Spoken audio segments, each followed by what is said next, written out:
What's up everyone, my name is Augustine, I'm a cruise ship musician and this YouTube channel is dedicated to anyone who works or wants to work on a cruise ship. So if that's you, make sure you subscribe and you check out my other videos because you're definitely gonna find them useful.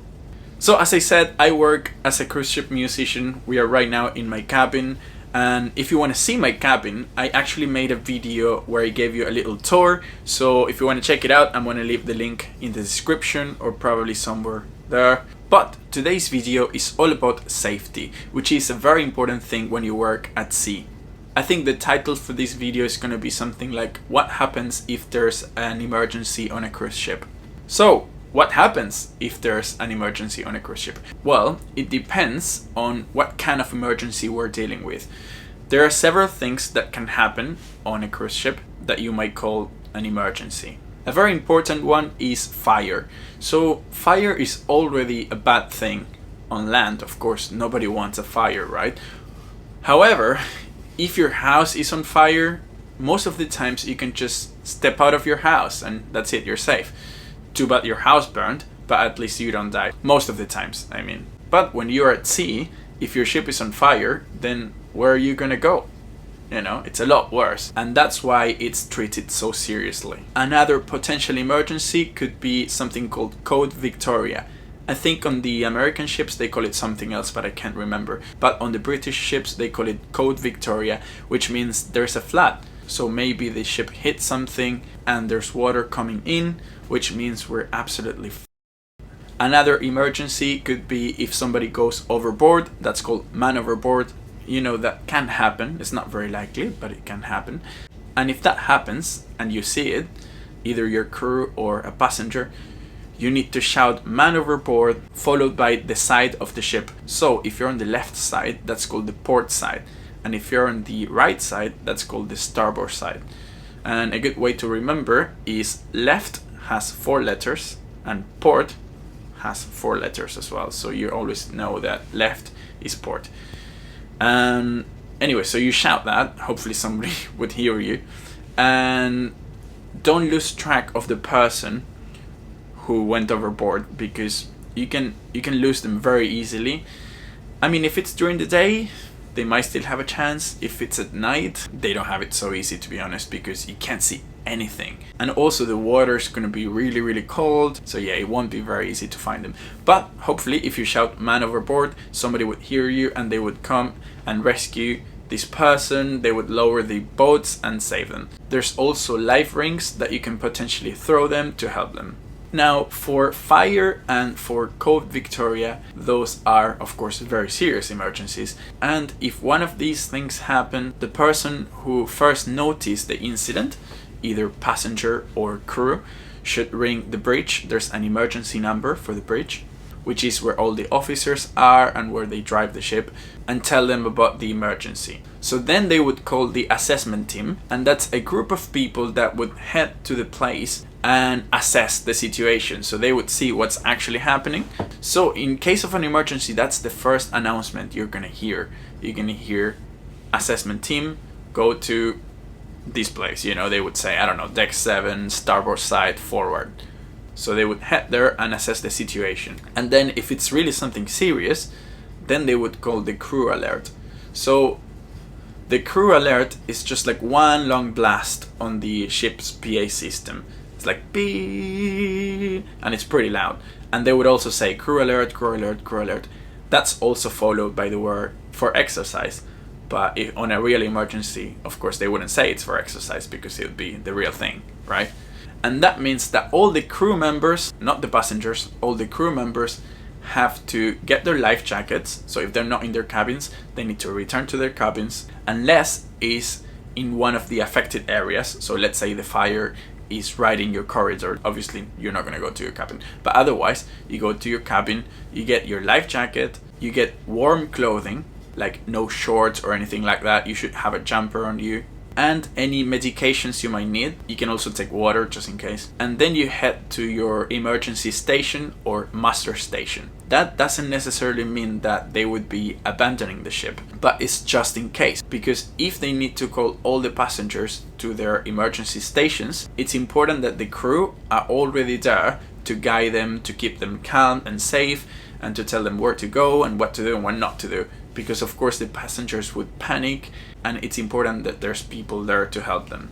So they call crew alert, all crew proceed to their emergency stations. You would of course know which emergency station you're going to, because that's what we practice on the crew drills every other week or every week depending on the ship. Everyone knows the drill. So all the crew go to their emergency stations, and then only if it's like a really serious emergency, let's say they can't stop the fire or they think the ship is going to sink, then they call the general emergency signal, which is 7 short blasts followed by 1 long blast on the PA system, and then they would say all passengers proceed to their emergency stations, which they would already know where it is, because on embarkation day, when they get on board, they are shown by crew members where their emergency station is. So all the passengers would go to their cabin, get their life jacket, get their medication if they need any, and warm clothing, and head to their emergency stations. Once all the passengers and all the crew are in their emergency stations, that still doesn't mean that they're going to be abandoning the ship. So it could be a few hours before they decide what to do, if they're going to send everyone back to their cabins because they're safe, or if they're going to be abandoning the ship. If they need to abandon the ship, then the captain would announce it on the PA system, and they would say abandon ship, abandon ship, abandon ship. So then they would lower the lifeboats, and everyone would get on their designated lifeboats. There is space for everyone, all passengers and all crew, and then they would lower the lifeboats to the sea, and then they would sail away from the ship, because obviously if the ship sinks, you want to be as far as possible. And on the lifeboats you will find water and biscuits. They're not really biscuits, but it's like some sort of food that tastes like nothing. I tried it actually. A little first aid kit, and things that you can use for fire signals, parachute signals, and smoke signals in case they were looking for you and you want to attract attention. On a medium-sized cruise ship, there's usually like 16 lifeboats, and you would find half on one side of the ship and the other half on the other side of the ship. Now, there's other types of emergencies as well, like for example a bomb threat. If there's a bomb threat, everyone would be sent to their cabins, and they'd be instructed to search their cabins, and the whole crew would search for a suspicious item, and of course report it if it's found. And everyone would search the areas where they work. So for example, as a musician, I would have to search the venues where I play. Inside the piano, below the seats level, everywhere. The technical team should have to check the backstage and everything. And that's because, let's say if you're a waiter and you're searching backstage, you would find things that you wouldn't know if they're supposed to be there or not. Same thing if a musician searches in the galley or something, which is the kitchen, by the way. Of course, that sort of emergency can potentially lead to abandon ship as well. And another kind of emergency, which is more common, is a very serious medical emergency. Now, if it happens when we are at port, well, that's not a big deal. The person gets disembarked and taken to a hospital. But if it happens when we are at sea, all ships have a medical center. I mean, all cruise ships have a medical center with doctors and nurses and equipment. But of course, the equipment won't be the same as the equipment you would find on a proper hospital. So that's why some people need to get disembarked even if we are at sea. In that case, if we're not too far from land, the ship would make its way to the nearest port so that the person can get disembarked. And of course, that can cause delays in the itinerary. But if we're not close to land, but we're still within helicopter reach, then the person would get airlifted. That is super expensive, but of course sometimes it needs to happen.